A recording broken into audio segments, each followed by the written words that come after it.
Berapa ayat? Per orang 5 ayat. Oh, 5 ayat. Ya. Yeskiel 1, pasal 1 ayat 1 sampai 5.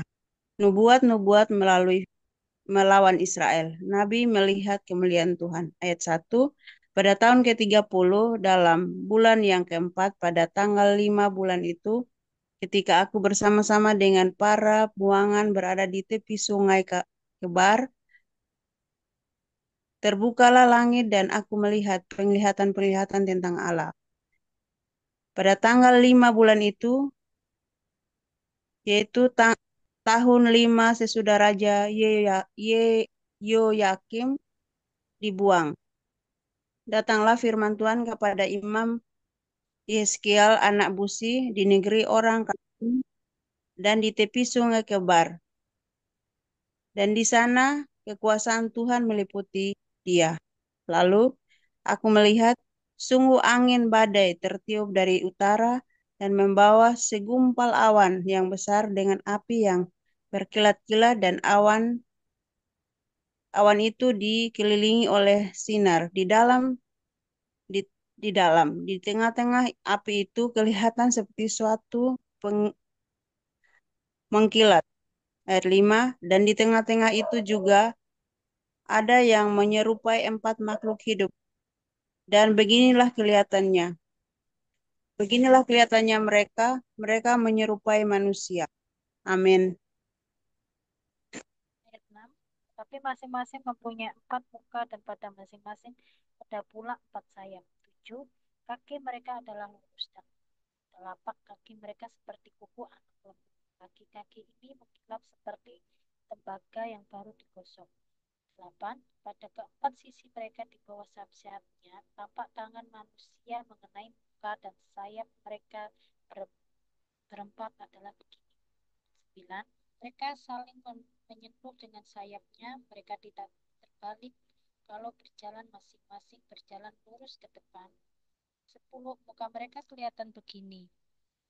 Keempatnya mempunyai muka manusia. Di depan muka singa, di sebelah kanan muka lembu, di sebelah kiri dan muka Raja Wali di belakang. Amin.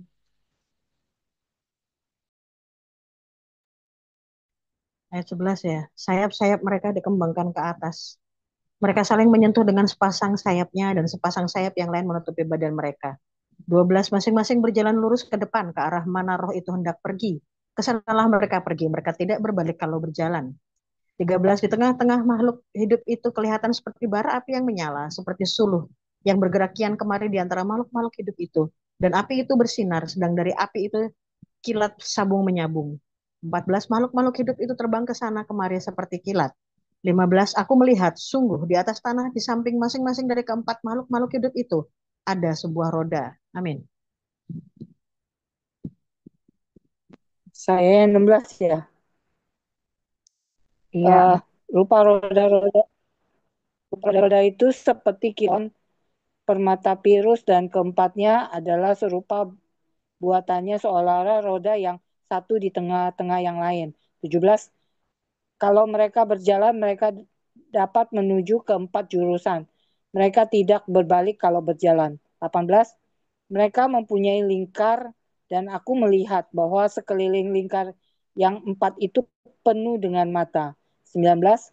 Kalau makhluk-makhluk hidup itu berjalan, roda-roda itu juga berjalan di samping mereka. Dan kalau makhluk-makhluk hidup itu terangkat dari atas tanah, roda-roda itu turut terangkat. Ayat 20, ke arah mana roh itu hendak pergi, ke sanalah mereka pergi. Dan roda-rodanya sama-sama terangkat dengan mereka. Roh makhluk makhluk hidup itu berada di dalam roda-rodanya. Ayat 21. Kalau makhluk-makhluk hidup itu berjalan, roda-roda itu berjalan. Kalau mereka berhenti, roda-roda itu berhenti. Dan kalau mereka terangkat dari tanah, roda-roda itu sama-sama terangkat dengan mereka. Sebab roh makhluk-makhluk hidup itu berada di dalam roda-rodanya. 22. Di atas kepala makhluk-makhluk hidup itu ada yang menyerupai cakrawala. yang kelihatan seperti hablur es yang mendahsyatkan terbentang di atas kepala mereka. 23. Dan di bawah cakrawala itu sayap mereka dikembangkan lurus, yang satu menyinggung yang lain, dan masing-masing mempunyai sepasang sayap yang menutupi badan mereka. 24. Kalau mereka berjalan, aku mendengar suara sayapnya seperti suara air terjun yang menderu, seperti suara yang maha kuasa, seperti keributan laskar yang besar. Kalau mereka berhenti, sayapnya dibiarkan terkulai. 25. Maka kedengaranlah suara cakra dari atas cakrawala yang ada di atas kepala mereka. Kalau mereka terhenti, sayapnya dibiarkan terkulai. Amin.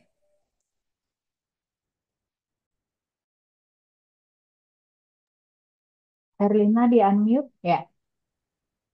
Ayat 26, di atas cakrawala yang ada di atas kepala mereka ada menyerupai tahta yang kelihatannya seperti permata lazurit. Dan di atas yang menyerupai tahta itu ada yang kelihatan seperti rupa manusia.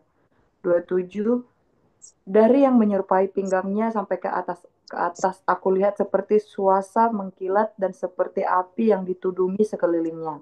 Dan dari yang menyerupai pinggangnya sampai ke bawah, aku lihat seperti api yang dikelilingi sinar. Ayat 28, seperti busur pelangi yang terlihat pada musim hujan di awan-awan. Demikianlah kelihatan sinar yang mengelilinginya. Begitulah kelihatan gambar kemuliaan Tuhan. Tatkala aku melihatnya, aku sembah sujud. Lalu kudengar suara Dia yang berfirman. Yehezkiel 2 ayat 1, panggilan Yehezkiel. Firman-Nya kepadaku, hai anak manusia, bangunlah dan berdiri, karena aku hendak berbicara dengan engkau. Ayat 2, sementara ia berbicara dengan aku, kembalilah rohku ke dalam aku dan ditegakkannya lah aku. Kemudian aku mendengar Dia yang bicara dengan aku. Amin. Ayat 3, firman-Nya kepadaku, hai anak manusia, aku mengutus engkau kepada orang Israel, kepada bangsa pemberontak yang telah memberontak melawan aku. Mereka dan nenek moyang mereka telah mendurhaka terhadap aku, sampai hari ini juga. 4, kepada keturunan inilah yang keras kepala dan tegar hati, aku mengutus engkau dan harus kau katakan kepada mereka, beginilah firman Tuhan Allah. 5, dan baik mereka mendengarkan atau tidak, sebab mereka adalah kaum pemberontak. Mereka akan mengetahui bahwa seorang nabi ada di tengah-tengah mereka. 6, dan engkau, anak manusia, janganlah takut melihat mereka maupun mendengarkan kata-katanya. Biarpun engkau di tengah-tengah onak dan duri, dan engkau tinggal dekat kalajengking, janganlah takut mendengarkan kata-kata mereka, dan janganlah gentar melihat mukanya, sebab mereka adalah kaum pemberontak. 7, sampaikanlah perkataan-perkataanku kepada mereka, baik mereka mau mendengarkan atau tidak, sebab mereka adalah pemberontak. Amin. Ayat 8, dan engkau anak manusia, dengarlah apa yang kufirmankan kepadamu. Janganlah memberontak seperti kaum pemberontak ini. Ngangkanglah mulutmu dan makanlah apa yang kuberikan kepadamu. 9, aku melihat sesungguhnya ada tangan yang terulur kepadaku, dan sungguh dipegangnya sebuah gulungan kitab. Lalu dibentengkannya di hadapanku gulungan kitab itu, ditulis timbal balik, dan di sana tertulis nyanyian-nyanyian ratapan, keluh kesah, dan rintihan. Yeskel pasal 3, firman-Nya kepadaku, hai anak manusia, makanlah apa yang engkau lihat di sini. Makanlah gulungan kitab ini dan pergilah, berbicaralah kepada kaum Israel. 2, maka kubukakanlah mulutku dan diberikannya gulungan kitab itu kumakan. Amin.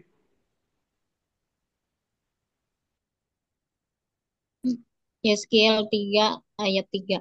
Lalu firman-Nya kepadaku, hai anak manusia, makanlah gulungan kitab yang kuberikan ini kepadamu, dan isilah perutmu dengan itu. Lalu aku memakannya dan rasanya manis seperti madu dalam mulutku.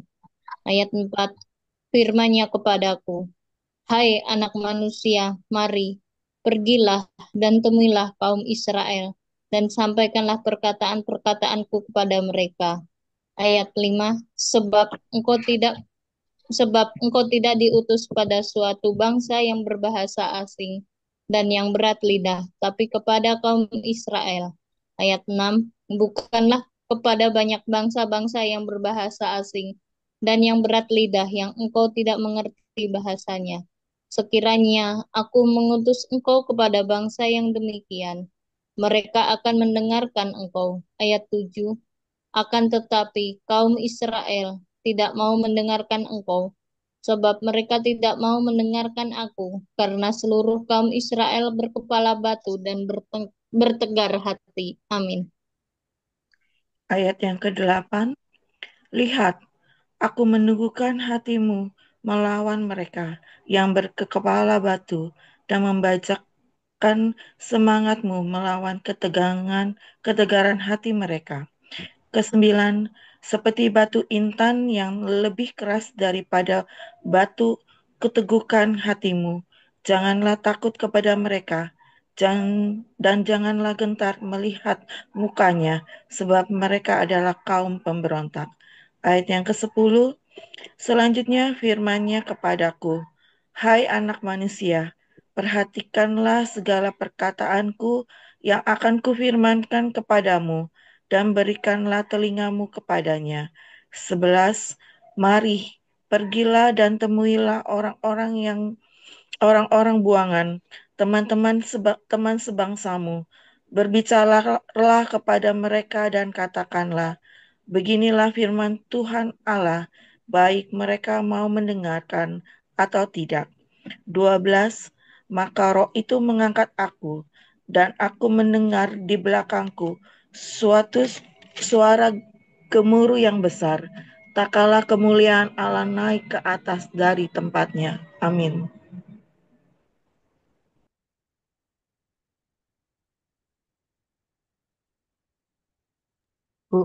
Bu Ance, Shalom Bu Ance, mau ikut baca?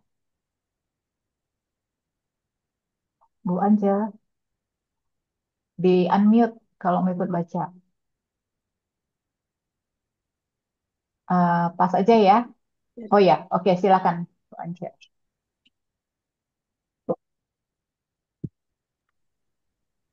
Ayat 13. Oke. Yakni suara dari sayap-sayap makhluk-makhluk hidup yang menggesek satu sama lain, dan di samping itu suara gemertak dari roda-roda, suatu suara gemuruh yang besar.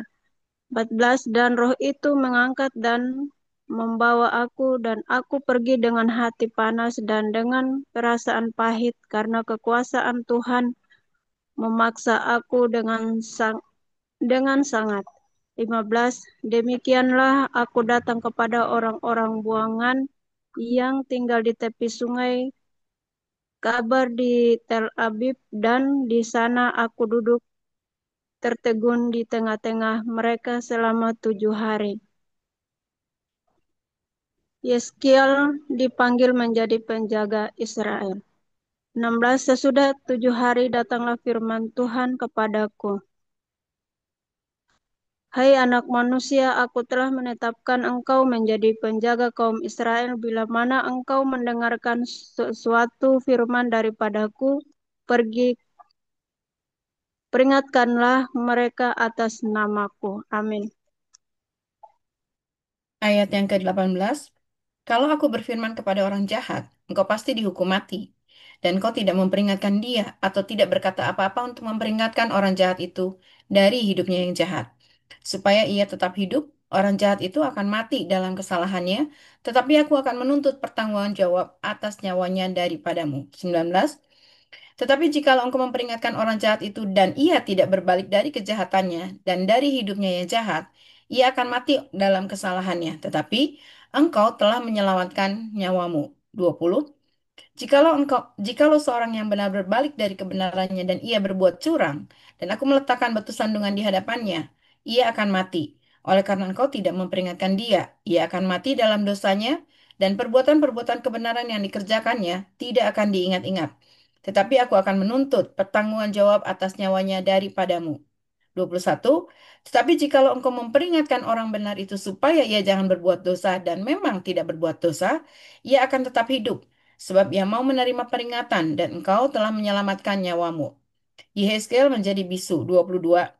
Maka di sana kekuasaan Tuhan meliputi aku dan ia berfirman kepadaku, bangunlah dan pergilah ke lembah, di sana aku akan berbicara dengan engkau. Amin.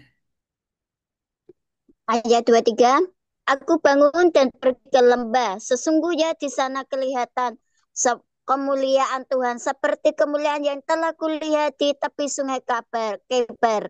Dan aku sujud 24, tetapi masuklah roh ke dalam aku dan ditegakkannya aku. Lalu ia berbicara dengan aku, katanya, pergilah pulang. Kurunglah dirimu di dalam rumahmu, dan engkau anak manusia sesungguhnya engkau akan diikat dengan tali dan akan dibelenggu sehingga engkau tidak bisa keluar masuk di tengah-tengah mereka. 26. Dan aku akan membuat lidahmu melekat pada langit-langitmu sehingga engkau menjadi bisu dan tidak akan mempelak mereka sebab mereka adalah kaum pemberontak. 27. Tetapi kalau aku berbicara dengan engkau, aku akan membuka mulutmu dan engkau akan mengatakan kepada mereka, beginilah firman Tuhan Allah. Orang yang mau mendengar, biarlah ia mendengar. Dan orang yang mau membiarkan, baiklah membiarkan. Sebab mereka adalah kaum pemberontak.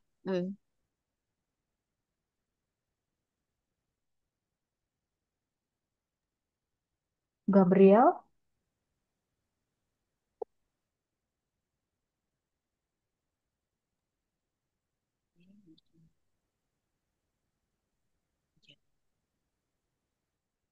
Ada suara. coba ya, coba. Shalom.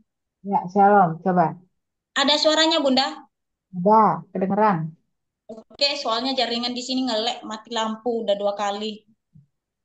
Ya, silakan. Oke, Yehezkiel 4 ayat 1 sampai 5. Lambang pengepungan kota Yerusalem. Satu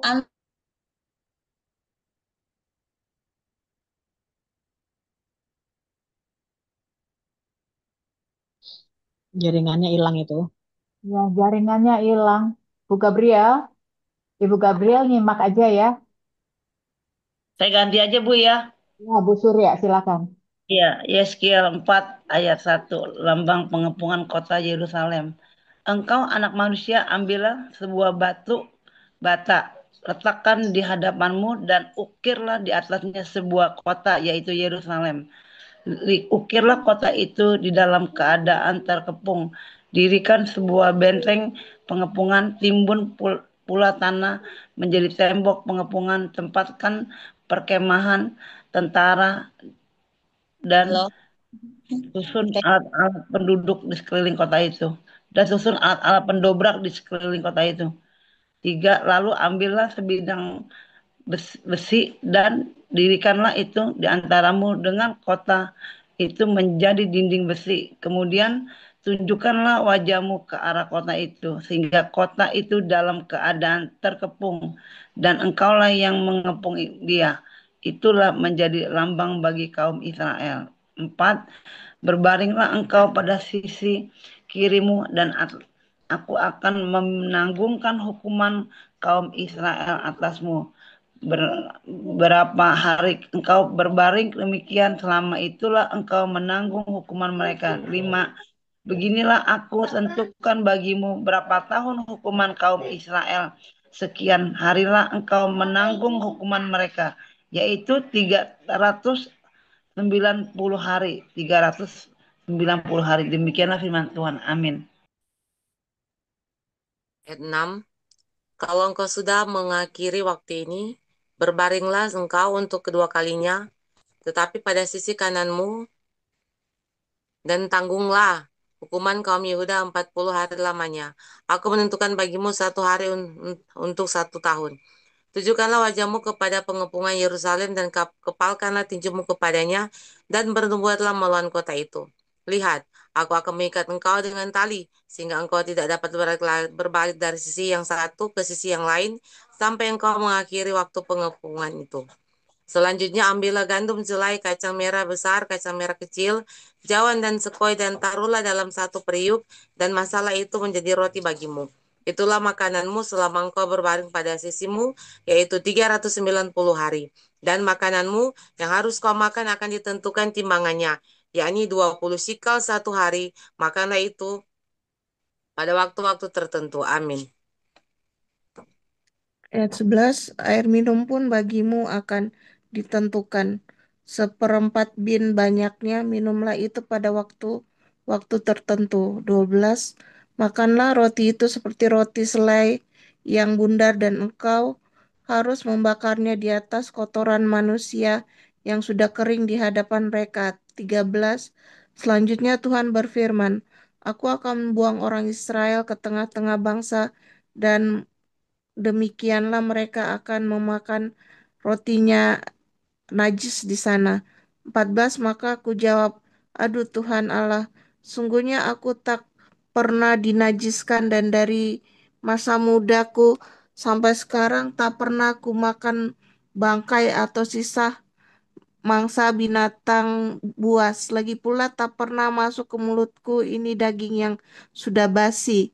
15, lalu firman-Nya kepadaku, Lihat bahwa begitu aku mengizinkan engkau memakan kotoran lembu, ganti kotoran manusia dan bakarlah rotimu di atasnya. Amin.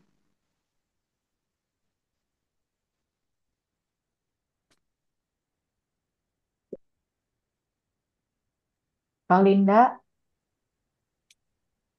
Kalinda, ayat 16. Di unmute, Kak. Di unmute. Mic-nya dibuka. Kalinda ikut baca, mic-nya bisa dibuka. Nah, dibuka mic-nya.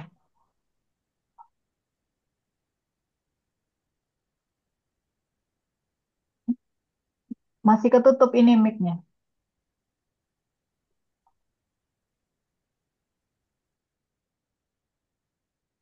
Nggak kedengeran Kalinda. Mic-nya masih tertutup. Nah, ya, silakan. Ayat berapa ya tadi? Sekarang ayat 16. Kalinda baca ayat 16 sampai pasal 5 ayat 3. Sekarang pasal 4 ayat Ayat 16. 16. Ayat 16, sesudah itu ia berfirman kepadaku, Hai anak manusia, sesungguhnya aku akan memusnahkan persediaan makanan di Yerusalem, dan mereka akan memakan roti yang tertentu timbangannya dengan hati yang cemas. Juga mereka akan meminum air dalam ukuran terbatas dengan hati yang gundah gulana. Ayat 17, dengan maksud supaya mereka kekurangan makanan dan minuman dan mereka semuanya menjadi gundah gulana sehingga mereka hancur di dalam hukumannya. Yehezkiel 5 ayat 1. Dan engkau, anak manusia, ambillah sebilah pedang yang tajam dan pakailah itu sebagai pisau cukur tukang pangkas. Cukurlah rambutmu dan janggutmu dengan itu. Lalu ambillah sebuah timbangan dan bagi-bagilah rambutmu. Sepertiga harus kau bakar dengan api di tengah-tengah kota itu sesudah berakhir waktu pengepungannya. Sepertiga harus kau ambil dan tetakkanlah dengan pedang itu sekelilingnya. Dan sepertiga lagi hamburkanlah ke dalam angin. Dan aku akan menghunus pedang dari belakang mereka. Ayat 3, engkau harus mengambil sedikit dari rambut itu dan bungkus di dalam punca kainmu. Amin. Cineneng mau ikutan baca, Cineneng? Yehezkiel 5 ayat 4 sampai 8. Cineneng, kalau mau ikut baca di unmute.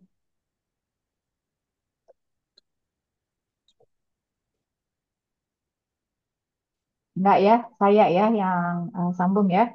Yehezkiel ayat 4. Dan sekali lagi engkau harus mengambil daripadanya, buanglah, buangkan ke dalam api dan hanguskan dia di sana. Dari sana akan keluar api untuk memakan seluruh kaum Israel. Dan berkatalah kepada mereka. 5. Beginilah firman Tuhan Allah. Inilah Yerusalem. Di tengah-tengah bangsa ku tempatkan dia dan sekelilingnya ada negeri-negeri mereka. 6. Ia sudah memberontak terhadap peraturan-peraturanku, lebih jahat daripada bangsa-bangsa dan terhadap ketetapan-ketetapanku, lebih jahat dari negeri-negeri yang di sekitarnya. Karena mereka menolak peraturan-peraturanku, dan kelakuan mereka tidak selaras dengan ketetapan-ketetapanku. 7. Sebab itu, beginilah firman Tuhan Allah. Oleh karena engkau lebih jahat daripada bangsa-bangsa yang di sekitarmu, dan kelakuanmu tidak selaras dengan ketetapan-ketetapanku, dan engkau tidak melakukan peraturan-peraturanku. Bahkan engkau melakukan peraturan-peraturan bangsa-bangsa yang di sekitarmu.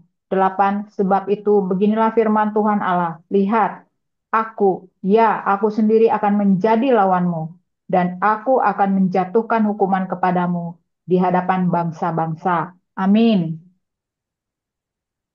Ayat 9. Oleh karena segala perbuatanmu yang keji akan kubuat terhadapmu yang belum pernah kuperbuat dan yang tidak pernah lagi akan kuperbuat. Sebab itu di tengah-tengahmu ayah-ayah akan memakan anak-anaknya dan anak-anak memakan ayahnya, dan aku akan menjatuhkan hukuman kepadamu, sedang semua yang masih tinggal lagi daripadamu akan hamburkan ke semua penjuru angin. Sebab itu, demi aku yang hidup, demikianlah firman Tuhan Allah, sesungguhnya oleh karena engkau menajiskan tempat kudusku dengan segala dewamu yang menjijikan dan dengan segala perbuatanmu yang keji, aku sendiri akan meruntuhkan engkau. Aku tidak akan merasa sayang dan tidak akan kenal belas kasihan. Sepertiga daripadamu akan mati kena sampah kelaparan di tengah-tengahmu. Sepertiga akan tewas dimakan pedang di sekitarmu, dan sepertiga lagi akan kuhamburkan ke semua mata angin, dan aku akan menghunus pedang dari belakang mereka. Aku akan melampiaskan murkaku kepada mereka sehingga hatiku yang panas tenang kembali dan aku merasa puas. Dan mereka akan mengetahui bahwa akulah Tuhan yang mengatakannya di dalam cemburuku, tak kala aku melampiaskan amarahku kepadamu. Amin.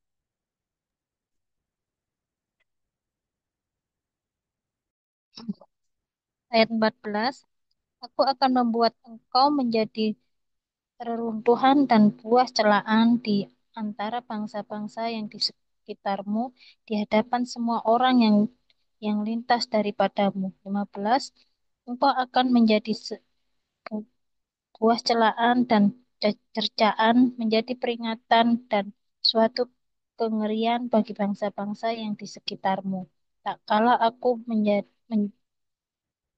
menjatuhkan hukuman kepadamu di dalam kemurkaan dan kemarahan dan dari dalam pengajaran-pengajaran kemarahan aku, Tuhan yang mengatakannya. 16,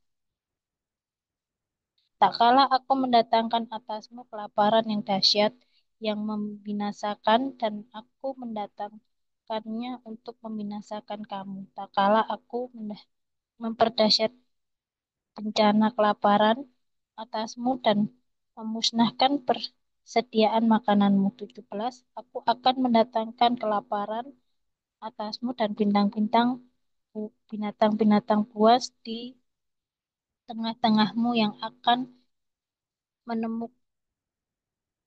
memunahkan anak-anakmu. Sampar akan berkecamuk dan darah akan mengalir di tengah-tengahmu dan aku akan mendatangkan pedang atasmu. Aku Tuhan yang mengatakannya. Amin. Amin. Baik, kita sudah selesai membaca Yeskiel 1 sampai 5. Ibu-ibu, saya akan men-share apa klip ya. Jadi ketika kita melakukan pelayanan kasih ya dengan ibu-ibu yang membaca Alkitab yang tinggal di Jogja dan Solo, sejenak sambil kita merenungkan firman Tuhan sejenak ya.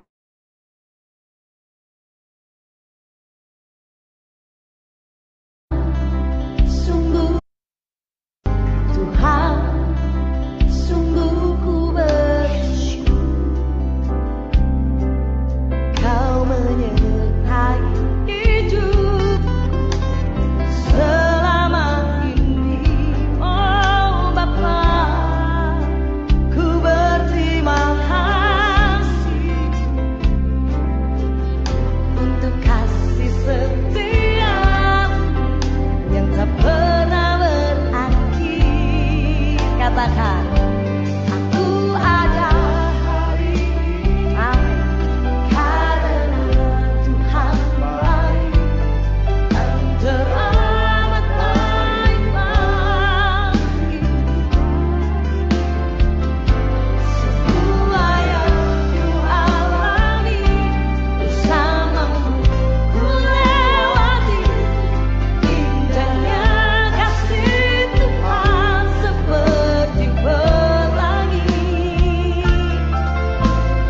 Sehabis hujan, nyatakan syukur, katakan aku ada hari ini. Dia baik, nyatakan benar di sini, dan teramat baik bagiku.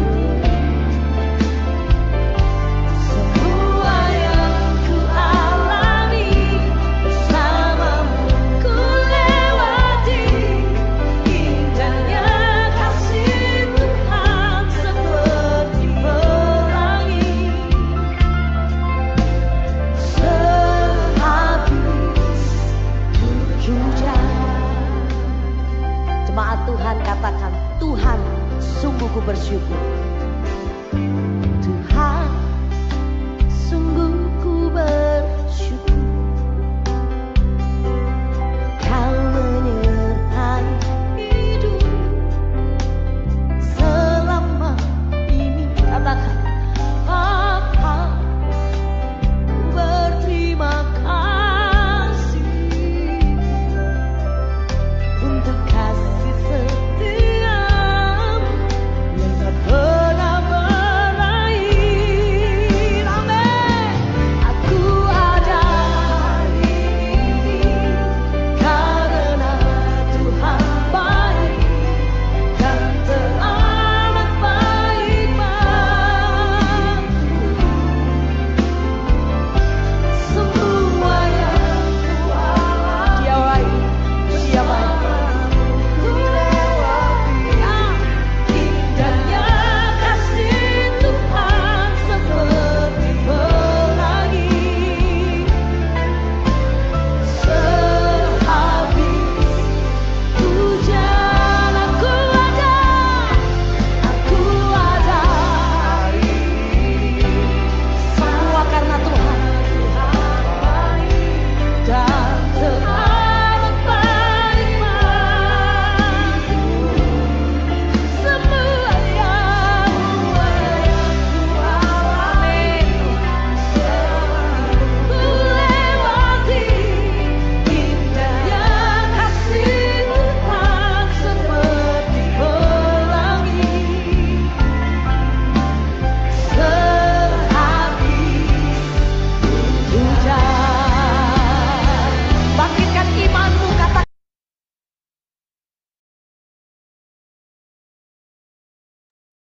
Yes, amin, amin. Jadi itu share singkat ibu-ibu ya pelayanan kita ketika berada di Jogja dengan ibu-ibu yang ada di Jogja dan Solo. Saya percaya di lain waktu kita akan bersama-sama ya di kota manapun akan bersama-sama pelayanan melakukan hal yang sama. Baik, terima kasih. Ibu-ibu silakan bagi yang mau share. Terima kasih Bu Eti. Untuk rema yang didapat boleh atas pembacaan Yehezkiel 1 sampai 5 ya. Jadi memang Yehezkiel ini dari 1 sampai 5 ini memang secara umum berisi tentang penglihatan Yehezkiel, tentang kemuliaan Allah, lalu panggilannya sebagai nabi, dan pesan-pesan nubuat yang berkaitan dengan penghakiman dan pemulihan. Silakan siapa yang mau sharing boleh. Saya deh Bu Joli, Boleh sebelum lupa. silakan Bu Kristi. Eh, saya dapatnya itu di Yehezkiel pasal yang ketiga, ayat yang ke-26. Sebenarnya dalam satu perikop ini ya, 22 sampai 27, tetapi ada satu ayat yang eh, lumayan membuat saya belajar hal yang baru lagi ya. Itu di ayat yang ke-26. Aku akan membuat lidahmu melekat pada langit-langit mulutmu sehingga engkau menjadi bisu dan tidak dapat menegur mereka. Sebab mereka adalah kaum pemberontak. Nah, eh, diam itu bukan berarti itu nggak dipakai ya. Jadi Yeskel ini adalah nabi muda yang dipilih Allah saat pembuangan ya. Tapi anehnya tuh di awal pelayanannya, oh sebelumnya saya minta maaf ya, saya nggak on cam karena kuota yang sudah menipis. Tapi anehnya di awal pelayanannya justru Tuhan tuh mengurung Yeskiel dan nyuruh apa tidak berbicara. Jadi Tuhan sendiri yang membuat Yeskiel bisu. Kecuali saat Tuhan tuh mau Yeskiel bicara. Jadi bikin bingung nggak sih? Kok bagaimana seorang nabi dipanggil tapi disuruh diem gitu loh. Saya waktu tempo hari pernah sharing dengan Bu Joli bahwa nabi ini adalah mulutnya terkenal nggak bisa diem, mulutnya paling pedas. Karena ya yang saya pelajarin juga untuk orang-orang yang dipanggil, yaitu nabi-nabi yang dipakai oleh Tuhan untuk menegur bangsa Israel, nggak ada yang halus gitu loh. Bahkan namanya kenabian itu tuh justru dipakai Tuhan untuk memang menyatakan suatu teguran, kemudian membereskan yang nggak benar gitu. Jadi biasanya nabi ini memang paling nggak disukain sih biasanya ya. Tapi malah sekarang disuruh diem sama Tuhan. Nah, tapi di situ yang saya ambil garis merahnya, kadang itu tuh taat kepada Tuhan tuh bukan soal banyak bicara, tapi tahu kapan harus diam dan kapan harus bicara. Nah, di sini ya scale sedang dilatih, bukan hanya untuk menyampaikan firman, tapi untuk mengandalkan Tuhan sepenuhnya dalam waktu dan isi pesan Tuhan itu apa. Jadi Tuhan tuh mau menunjukkan bahwa nggak semua suara tuh perlu keluar, apalagi Tuhan tuh belum suruh kita, ya kan? Jadi waktunya Tuhan tuh bukan waktu kita. Kadang kita gemes nggak sih kalau dalam pelayanan kita tuh ngeliat sesuatu yang nggak bener tuh, terus kita merasa sering kali ya kita tuh merasa kayak harus cepet-cepet ngomong sama orangnya, harus cepet-cepet negor, harus cepet-cepet menyampaikan sesuatu gitu. Kadang kita menemukan hal-hal seperti itu ya. Tapi di sini dalam konteksnya YSKL tuh Tuhan sedang mengajarkan YSKL ya, ngajarin kita juga sih bahwa waktu Tuhan tuh selalu lebih tepat dari waktu kita sendiri. Jadi kadang tuh kita berpikir wah nggak bener ini harus begini, ini harus begini. Ah, itu tunggu dulu, direm dikit dulu gitu. Jadi diam tuh bukan berarti pasif gitu. Kadang diam adalah tanda kepekaan rohani. Sebab Tuhan tuh bisa pakai diam sebagai bentuk teguran yang lebih dalam buat orang yang bebel nih, nggak mau dengerin, nggak mau dengar nasihat apapun gitu loh. Kemudian poin yang ini yang terakhir yang saya pelajarin adalah kalau taat itu bisa berarti tunggu dulu gitu loh. Jadi kalau kita di lampu merah ada lampu merah, kuning, hijau. Kalau merah itu udah pasti berhenti, hijau itu udah pasti jalan, kuning tuh tunggu dulu sebentar, sabar-sabar gitu. Jadi mungkin kita sedang merasa tidak bisa melakukan apa-apa ya kayak dibungkam nih sekarang nih. Nah, terus kita mungkin sedang dijauhkan dari panggung atau mungkin kita kayak merasa dikucilkan gitu. Tapi bisa jadi itu momen Tuhan yang untuk Tuhan tuh sedang membentuk kita gitu loh. Seperti sekarang ini Tuhan sedang membentuk Yeskiel menjadi nabi yang nggak asal bicara, tapi hanya bicara saat Tuhan pengen dia bicara. Itu yang saya dapetin Bu Joli. Thank you dan luar biasa tadi itu ya klip-klipnya tadi itu memberkati sekali. Thank you Bu Joli. Baik, terima kasih Bu Kristi ya. Jadi memang ini juga pesan pastinya untuk kita ya di SKL 3 ayat 26 bahwa kita diminta untuk bijak ya, bijak dalam berbicara ya, bijak kapan harus menyampaikan. Jadi tidak buru-buru ya. Kadang-kadang menyampaikan sesuatu secara buru-buru itu memang pada akhirnya setelah kita diam itu ada penyesalan ya. Kenapa ya bicara begini begitu. Jadi memang kita diminta ya di sini untuk bijak dalam berbicara, tenang dan bagaimana harus menyampaikannya. Memang betul kita harus mengandalkan Tuhan apa namanya ketika hendak menyampaikan sesuatu serta taat tadi ya Bu Kristi ya. Terima kasih untuk sharingnya. Baik, yang lain Bu Mensi, Bu Linda, Oke, Bu, Rita, saya. Bu Ayu, silahkan Rahayu. Terima kasih. Yang saya dapat di ini ya, Yeskiel pasal 2 itu tentang memakan firman Tuhan ya. Seperti kita membaca ini kita harus memakan ya. Dan engkau anak manusia, dengarlah apa yang kufirmankan kepadamu, janganlah memberontak seperti kaum pemberontak ini. Ngangkakanlah mulutmu dan makanlah apa yang kuberikan kepadamu. Ya, Tuhan berbicara melalui firman ini. Zaman dulu gulungan kitab dimakan. Kalau kita saat ini kita memakan firman Tuhan melalui pembacaan dan kita menjadi pelaku firman. Di pasal 3 ayat 4 itu firman-Nya kepadaku, hai anak manusia, mari pergilah dan temuilah kaum Israel dan sampaikanlah perkataan-perkataanku kepada mereka. Ya, di mana banyak orang Kristen yang merasa Kristen, ya saya juga koreksi saya diri sendiri ya. Dari kecil hingga dewasa, dia merasa udah pelayanan di gereja, udah pergi ke gereja, menangis-nangis di gereja, merasakan hadirat di gereja. Tetapi apakah di kehidupannya, kesehariannya, perilakunya apa mencerminkan karakter Kristus? Itu kita pertanyakan. Saya juga mempertanyakan gimana orang Kristen, terutama di gereja saya sendiri ya, di mana mereka tidak mau dengan karismatik. Padahal di mana Tuhan tidak membedakan saat kita mati, saat kita dipanggil Tuhan. Tuhan tidak manggil kamu dari gereja mana, tidak. Tetapi Tuhan memperhitungkan iman kita, memperhitungkan apa yang kita lakukan di dunia ini, di mana kita tidak hanya untuk hidup sendiri, tetapi untuk orang lain.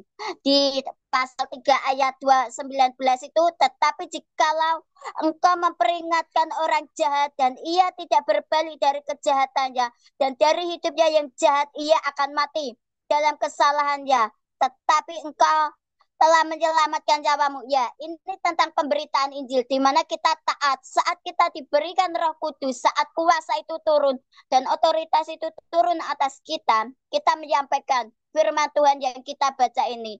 Seperti kita sudah memakannya tidak untuk diri kita sendiri, tetapi untuk bangsa Israel yang belum mengenal Tuhan, benar-benar mengenal Tuhan. Jadi kita adalah utusan Tuhan, tangan kanan Tuhan, di mana kita tidak hanya untuk berdoa untuk kita sendiri, tetapi kita berdiri untuk kota, untuk bangsa, untuk keluarga, untuk semuanya. Di mana saya sangat bersyukur ya, komunitas yang luar biasa berdoa tidak untuk diri sendiri, tetapi untuk berdiri untuk kota, untuk bangsa, untuk semuanya, untuk bangsa Israel, tidak hanya bangsa Indonesia saja, tetapi di seluruh bangsa. Karena seluruh bangsa itu adalah milik Tuhan. Jadi kita berdiri untuk semua bangsa-bangsa di 7 benua itu, kita doakan supaya kita benar-benar saat kita di dunia ini, kita di dunia ini tidak hanya mencari kekayaan, mencari penghormatan, mencari pujian, mencari tepuk tangan, tetapi kita di dunia ini mencari perkenanan Tuhan. Kita saat memakan firman ini, saat ini kita sedang memakan firman Tuhan, di mana bagaimana kita mengunyah firman itu, apakah kita telan sendiri dan kita makan sendiri atau untuk orang lain, di mana kita tunjukkan kasih kita, karakter Kristus, karena Yesus mencerminkan kasih, iman. Ada 3, iman, pengharapan, dan kasih. Yang paling besar itu adalah kasih, di mana kita memperhatikan orang-orang di sekitar kita yang belum mengenal Tuhan. Itulah tugas kita di dunia ini, memberitakan Injil kebenaran firman Tuhan. Terima kasih Bu Joli. Terima kasih Ibu Rahayu ya. Memang Tuhan itu, jadi memang kadang-kadang begitu ya Ibu-Ibu ya. Saya bersyukur bahwa semakin banyak mengikuti banyak komunitas dan mengenal perbedaan-perbedaan itu membuat saya menjadi menghargai ya. Sebenarnya kita memang harus terbuka cara berpikir kita. Sehingga di dalam perbedaan itu sebenarnya banyak keindahan. Saya belajar dari perbedaan, mau gerejanya seperti karismatik kah atau non karismatik, itu semua sama, itu semua indah ya. Kita semua satu tubuh ya, semua saling melengkapi. Dan saya pada akhirnya pun belajar sebenarnya dari sana. Kalau dulu ya saya menghakimi, tetapi semakin ke sini saya semakin menghargai. Dan itu tadi luar biasa ya, kunyah firman, jangan kunyah terus hasilnya untuk sendiri ya. Ketika kita mengunyah firman, kita harus bisa menghasilkan apa karakter Kristus tadi. Karakter Kristus itu dicerminkan juga bukan hanya di dalam lingkungan keluarga saja, tetapi kita terapkan juga di mana kita berada, kita menjadi terang, kita menjadi garam, dan yang paling penting tadi ya Bu Rahayu bilang kasih, dan memang ibu-ibu ya, yang paling tertinggi itu adalah kasih, ya bukan kasih pura-pura, tapi yang benar-benar kasih Kristus. Dan saya percaya ibu-ibu di sini adalah ibu-ibu yang sudah praktek kasih ya, praktek kasih langsung di sekitarnya. Ya ibu-ibu ya.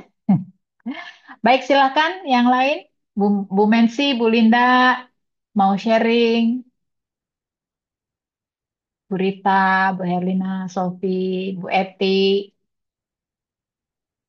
Ibu Liani, Bu Dorea, Risa, Bu Marina, Bu Neneng, atau Bu DP, silahkan. Bu Eti mau coba? Mau, Ya, Bu. silakan. Silakan Bu Eti. Saya hanya mau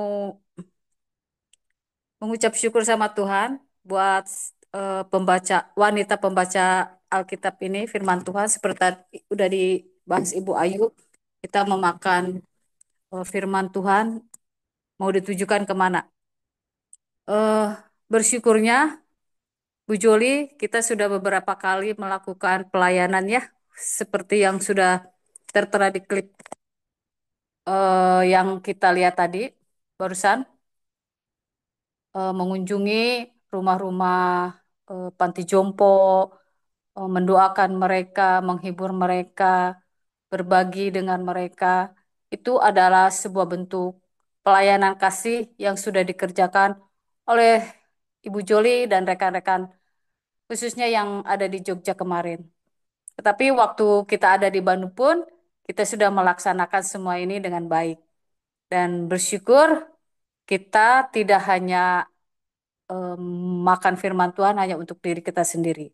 Tapi kita sudah belajar membagikan semua ini untuk banyak orang. Terima kasih Bu Joli. Terima kasih buat wanita pembaca firman Tuhan. Tetap semangat, sehat selalu, terus memuji Tuhan dengan luar biasa lagi. Terima kasih itu dari saya. Baik, terima kasih ya Ibu Eti. Memang ya, yang di Bandung kemarin kita belum memang share sama satu di Semarang. Di Semarang itu dengan ibu-ibu yang daerah Semarang ya. Dengan Rahayu kalau nggak salah sama Kak Evi ya. Itu di Semarang kita pelayanan untuk jompo dan anak-anak. Jadi didirikan oleh pendeta bertato. Ya, kalau ibu-ibu pernah lihat di Kick Andy itu ada namanya Pak Agus, kayak Pak Agus, dia pendeta bertato. Dia pendeta jalanan yang melayani memang seperti PSK, anak-anak terlantar ya. Jadi kita datang ke dia punya yayasan yang dia dirikan. Jadi ibu-ibu jangan khawatir, kita pasti akan melakukan pelayanan sama-sama ya. Dan memang ada rencana tahun depan kita akan Yes. lakukan pelayanan bersama lagi seperti di Bandung yang lalu. Dan rencananya memang tahun depan ya, tapi ini masih rencana ya. Itu akan dibuat di Jogja ya seperti biasa. eh, Nanti akan diinformasikan karena kita perlu mengumpulkan dulu beberapa hal ya, daerah-daerah yang akan kita layani. Nanti setelah lengkap, kita akan share ke ibu-ibu, siapa ibu-ibu yang tergerak mau bersama-sama pelayanan ke Jogja. Ya, jadi ini akan dilakukan sama seperti di Bandung kemarin. Soal penginapan jangan khawatir, selalu ada rumah-rumah yang Tuhan sediakan ya untuk kita tempati ya, seperti itu. Tapi jangan berharap seperti hotel bintang 5 bukan ya. Yang penting ada tempat tinggal dan tinggal bersama itu sudah luar biasa ya. Baik, nanti saya informasi ibu-ibu. Nanti kita akan bisa pelayanan lagi bersama-sama. Klip, Bu. Ya, Klip seperti tadi. ah, Bagus. iya. Siap, Iya. Bu, siap. Kita baca klip Semarang besok ya, Bu. Oh ya, oh ya, ya, ya, ya, benar-benar. Juga Iya, idenya ibu-ibu. klip Semarang sedang saya kerjakan, besok saya share ya. Ah, mantap.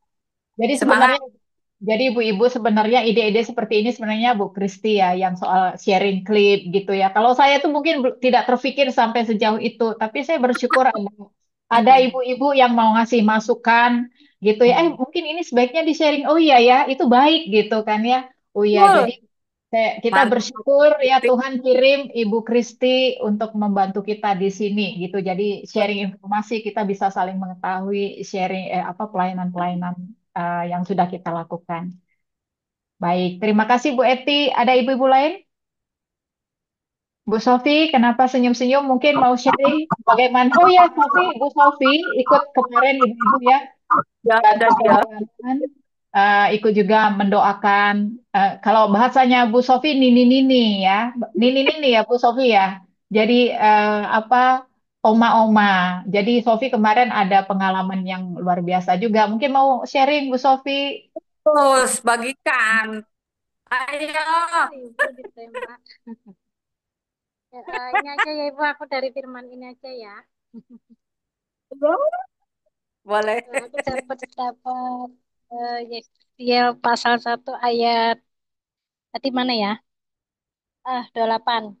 Seperti busur pelangi yang melihat pada musim hujan di awan-awan, demikianlah kelihatan sinar yang mengelilinginya. Begitulah kelihatan gambar kemuliaan Tuhan, tak kala aku melihatnya akan sembah sujud, lalu kudengar suara Dia yang berfirman, amin. Itu rasa Sophie puji syukur sampai saat ini yang dulunya apa namanya, kalau hujan pasti ada pelangi, itu sih yang sekarang Sophie rasakan, yang dulunya hujan deras lebat tapi akhirnya sudah bisa menikmati indahnya pelangi. Itu aja sih Bu, terima kasih. Terima kasih Bu Sofi ya. Setiap tantangan di dalam hidup, setiap pergumulan, setiap ada Goliat di dalam hidup, salib yang kita pikul, kalau kita memang mampu menerobosnya, pasti akan ada sesuatu yang indah yang kita Tuhan kasih kepada kita. Seperti pelangi ya, sehabis hujan ada pelangi. Terima kasih Bu Sofi, terus semangat. Saya percaya Bu Sofi juga akan naik level ya. Sudah praktek pelayanan di apa mendoakan orang itu luar biasa. Kadang-kadang memang ibu-ibu kita tuh harus berani melepas dan harus siap untuk dilepas ya. Bu Sofi kan latar belakang Muslim ya, mungkin ibu-ibu yang belum tahu ya seperti itu dan terus mencari ya. Tetapi bisa naik level bagaimana? Kita harus praktek melayani ya. Tidak boleh ada kata tidak siap, tidak siap, tidak. Siap tidak siap, kita harus siap. Dan saya percaya Bu Sofi ini sudah luar biasa. Dulu ikut sama kita pelayanan di penjara, dilepas aja loh ibu-ibu. Bu Sofi dulu tuh waktu pas pelayanan di penjara, akhirnya deg-degan tapi mampu. Itu luar biasa. Yang kemarin juga dilepas ternyata mampu. Itu luar biasa ya. Memang harus begitu. Siap tidak siap Tuhan akan bantu terus naik level. Semangat Sofi. Yang lain adakah? Terima kasih Bu atas Ya, supportnya yang luar biasa. sama Sofi. Kita harus sama-sama bertumbuh ya. Bukan sama satu yang naik. Kita semua harus sama ya. Harus mampu menjadi pelayannya bagi Tuhan. Silakan Nah, yang lain. Bu Joli, saya mau ada satu sharing ya, Bu. Silakan Bu Risa. Ya, ini seperti temanya juga yang sudah dibahas di drama kita malam ini. eh, ada di Yehezkiel pasal yang ketiga ayat yang ke-10 dan ke-11. Bunyinya selanjutnya firman-Nya kepadaku, hai anak manusia, perhatikanlah segala perkataanku yang akan kufirmankan kepadamu dan berikanlah telingamu kepadanya. Mari, pergilah dan temui orang-orang buangan, teman sebangsamu, Bicaralah kepada mereka dan katakanlah begini firman Tuhan Allah, baik mereka mau mendengarkan atau tidak. Itu sama seperti yang kemarin yang saya pergi di Solo dan di Jogja yang kita adakan di gereja kami gitu kan. Itu memang bahwa kita saat ini kita dipanggil apalagi boleh berkenalan dengan komunitas perempuan ini gitu loh. Kita dipanggil menjadi bangsa yang besar gitu loh melalui anak-anaknya gitu loh, melalui kita-kita gitu loh. Kalau misalnya kitanya yang tidak bergerak gitu, nunggu nunggu dipanggil tapi tidak berani untuk melangkah, itu berdiri di dalam tetap aja di tempat kita gitu loh. Jadi saya mengundang juga ibu-ibu gitu loh untuk kita berani gitu keluar dari zona nyaman kita gitu loh. Kita boleh menemui, maksudnya boleh memberitakan firman dari ya terserah gitu loh mereka mau dengar atau tidak gitu loh. Tapi kita sudah memberitakan kita harus bisa berani untuk melangkah menjadi suatu bangsa yang komunitas atau bangsa-bangsa dari tempat yang kecil kan kita dipanggil dari kelompok-kelompok kita yang kecil dari orang-orang di sekitar kita gitu loh. Jadi eh, kita kita sudah dipilih gitu kan. Kita sudah dipilih, kita sudah menjadi anak-anaknya, saatnya kita untuk berani untuk membawa gitu loh, memberitakan akan firman Tuhan gitu loh. Jadi jangan sia-siakan kesempatan yang Tuhan sudah berikan kepada kita. Dan satu saya ada kesaksian Ibu ya. Jadi waktu pada saat kami di ada seminar lah bentuknya kayak gitu dalam setiap setahun sekali kami akan berkumpul di Solo gitu kan. Bertepatan Bu Joli aturan sebenarnya kalau misalnya bisa saya bisa ikut pelayanan cuman jamnya waktunya saya udah pulang ya Bu Joli ya waktu itu. Nah, hitungannya itu saya dipertemukan dengan orang satu di mana itu dia punya sifat yang benar-benar keras gitu loh, Bu. Jadi maunya sendiri gitu loh. Terus saya bilang, waduh, ini kalau ketemu dengan saya yang dulu gitu loh, ini orang bisa saya ajak berantem gitu loh, gitu loh. Tapi Tuhan puji Tuhan gitu loh, kita mengenal dari pembacaan firman, kita dengar dari ibadah kita tentang firman-firman Tuhan. Jadi selama saya mengikuti acara tersebut, itu damai sejahtera banget, tidak ngikutin yang namanya alurnya dia gitu loh. Kalau saya ajak ngomong, dia langsung ngomong, sudah, kamu gak usah tahu, ini urusan saya. Mateng saya bilang gitu, ketemu orang seperti ini gitu loh. Tapi ini dalam rumah Tuhan saya dibentak orang gitu loh kan. Itu dengan teman yang memang belum pernah datang gitu juga gitu loh. Tapi Tuhan buat saya jadi sabar gitu loh. Tuhan kalau satu lagi firman Tuhan yang bilang aku tergelitik dengan apa? Kita dipertemukan dengan orang-orang yang mungkin yang tidak kita senangi gitu loh. Jadi mungkin kita bertemu dengan orang yang bikin jengkel kita, bikin kesel kita, bikin kita spaning darah gitu ke atas kepala sampai ubun-ubun gitu loh. Tapi itu yang membuat kita untuk lebih baik. Jadi jangan takut ketemu orang-orang seperti itu gitu loh. Karena melalui mereka kita yang misalnya kayak saya gitu yang nggak sabaran, punya darah tinggi gitu, yang stunning ke atas gitu loh ya. Itu Tuhan ajarin saya untuk tahan diri dan lama-lama kita akan terbiasa gitu loh. Jadi itu aja sih yang saya dapatkan gitu di mana ambil kesempatan yang Tuhan sudah kasih ke kita, terus jangan sampai kita sia-siakan kesempatan itu karena Tuhan panggil kita. Kalau kita nggak mau, Tuhan pasti akan bisa pilih orang lain.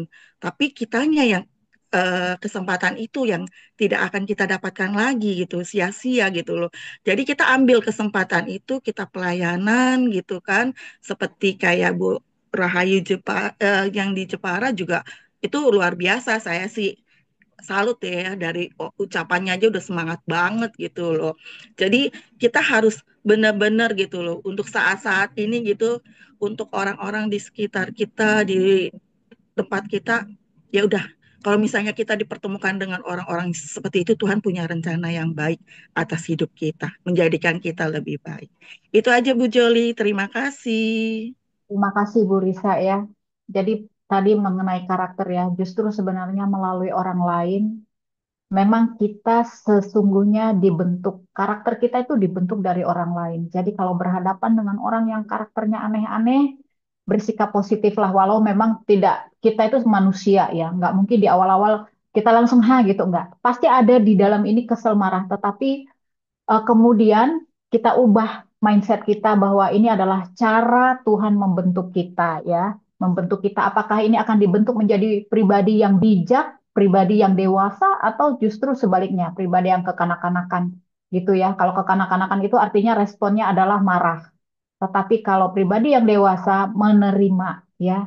Jadi kita membuat orang-orang di sekitar kita siapapun itu membuat mereka sebagai cara Tuhan membentuk pribadi kita. Dan yang paling penting tadi itu, daripada kita sibuk ya menceritakan A, B, C, sibuk menjelekkan kejelekan orang, ingat, Tuhan sudah kasih kita kerjaan, Tuhan sudah memilih kita, maka mari kita maksimalkan apa yang sudah Tuhan sediakan bagi kita. Kita ini adalah perempuan-perempuan pilihan, pilihan Tuhan. Kita maksimalkan pelayanan kita dengan kasih ya, dengan kasih kita memaksimalkan pelayanan kita dengan mengasihi orang, memperhatikan orang, mendoakan orang ya daripada sibuk ngurusin yang nggak perlu, yang justru membuat kita menjadi jauh ya seperti itu. Itu kerjaan si iblis tuh hati-hati ya.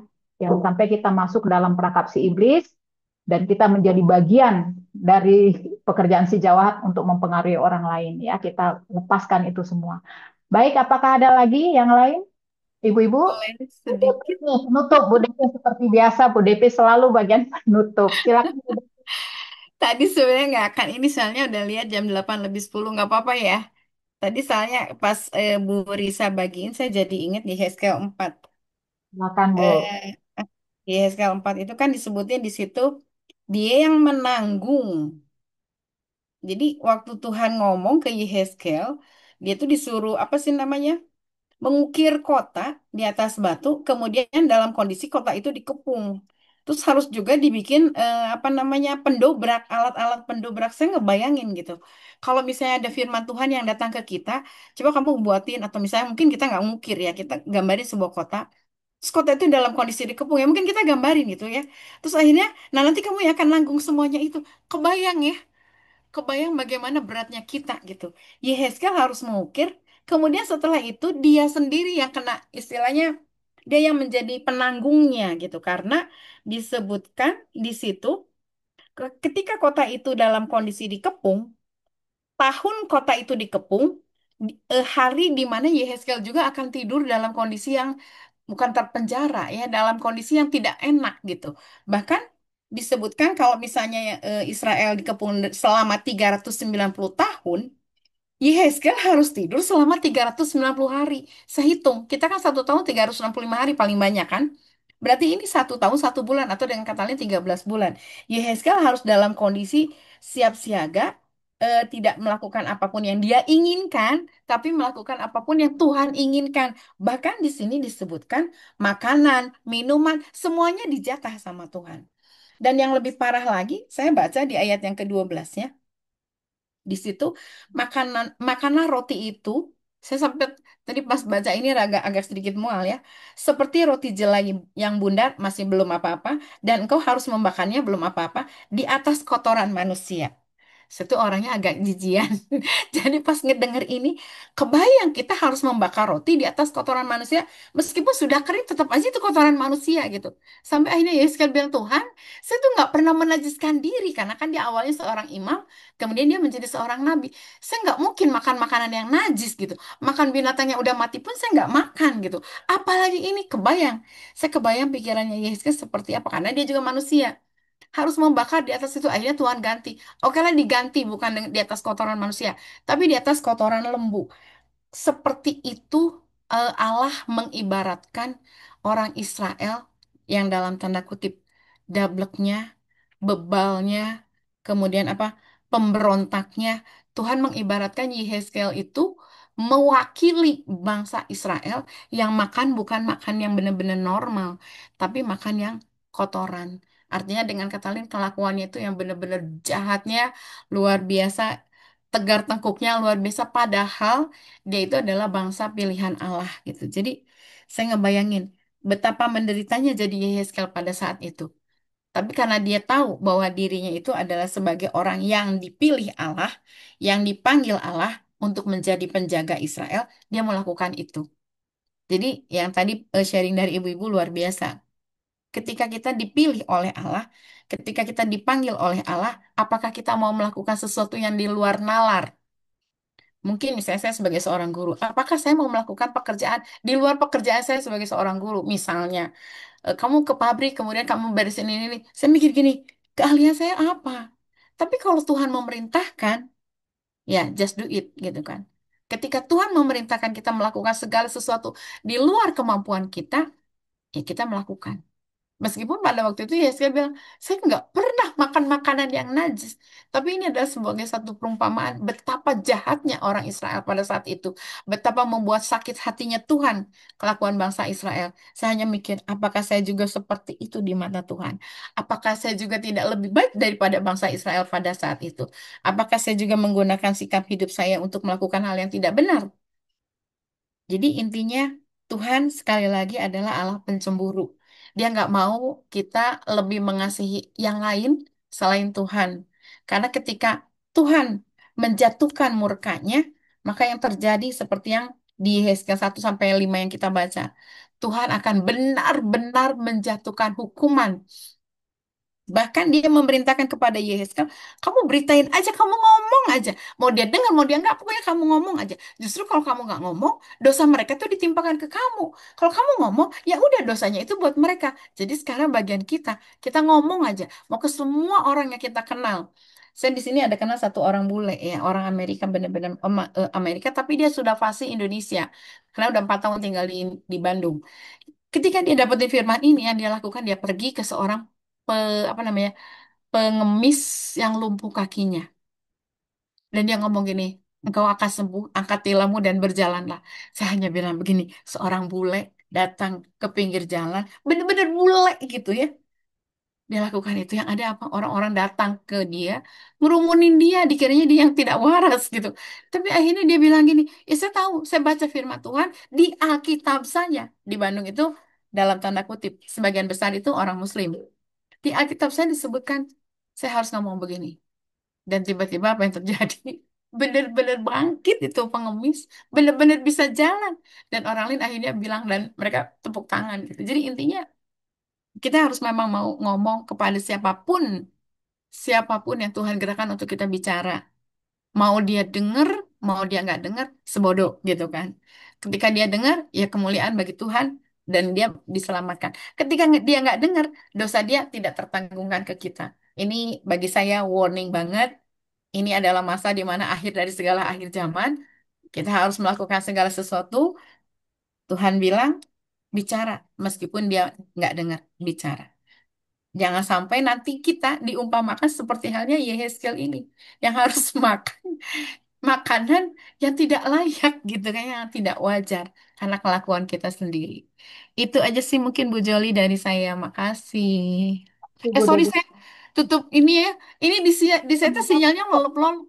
Ya, memang sekarang sinyal banyak yang apa jelek. Nggak jelas, Aduh ya ampun ini. Tadi saya Baik, sebut-sebut mau keluar. terima kasih Bu Dede ya, luar biasa sharingnya Ibu-ibu. Sama-sama Ibu. Ya enggak ya kita ya. Wah, pertanyaan pertanyaan Bu Dede tadi memang menjadi bahan refleksi untuk kita semua ya Ibu-ibu ya. Baik Ibu-ibu, kita akan tutup. Bisa Bu Linda untuk doa tutup? Ya, di unmute Kak. Kakak Linda. Ya, oke. Ya, kita bersatu dalam doa. Bapa yang baik, kami mengucap syukur dan terima kasih ya Tuhan. Karena di malam hari ini Engkau berikan kesempatan kembali kepada kami, ibu-ibu, yang membaca Alkitab di malam hari ini, yang bersharing tentang kebesaran-Mu. Kami bersyukur Bapa dan terima kasih. Terima kasih Bapa, karena di mana Bapa kami boleh membaca firman-Mu dari Yehezkiel 1 sampai Yehezkiel 5. Kami sudah diberikan banyak pengertian Tuhan. Terima kasih Tuhan, biarlah Bapa, setiap apa yang tadi kami baca dan setiap apa yang tadi kami sharingkan, biar itu boleh semua tertanam Tuhan di hati dan pikiran kami. Bahkan kami juga boleh melakukannya di dalam kehidupan kami. Terima kasih Tuhan, biarlah Tuhan kami boleh lagi lebih peka untuk mendengar suara-Mu. Biarlah kami juga boleh lebih lembut Tuhan dan lebih lagi Tuhan mau bertindak untuk apa yang telah Engkau perintahkan kepada kami. Di dalam nama Tuhan Yesus, setiap roh-roh kekerasan hati kami hancurkan, kami patahkan. Di dalam nama Yesus kami lepaskan roh ketaatan, kesetiaan, kedisiplinan di dalam hidup kami. Terima kasih ya Tuhan, terima kasih. Kami sangat bersyukur Bapa dan terima kasih. Hari lepas hari Engkau telah menyertai kami. Biarlah Tuhan, Engkau boleh bertambah besar, kami boleh bertambah kecil. Biarlah Tuhan, Engkau terus yang mendidik dan membimbing kami sebagai ibu-ibu yang luar biasa Tuhan. Terima kasih Tuhan, terima kasih Bapa. Bapa, kami juga memohon kepadamu Bapa, biarlah Bapa Engkau terus yang menyertai kami di dalam rumah tangga kami Tuhan, di dalam pekerjaan kami, di dalam pelayanan kami. Terima kasih Tuhan, terima kasih. Terpujilah Engkau ya Tuhan, kiranya kasih anugerah-Mu terus menyertai kehidupan kami Bapa. Terima kasih Bapa. Segala puji syukur, hormat dan kemuliaan hanya bagi-Mu. Di dalam nama Yesus kami sudah mengucap syukur dan berdoa. Haleluya. Amin.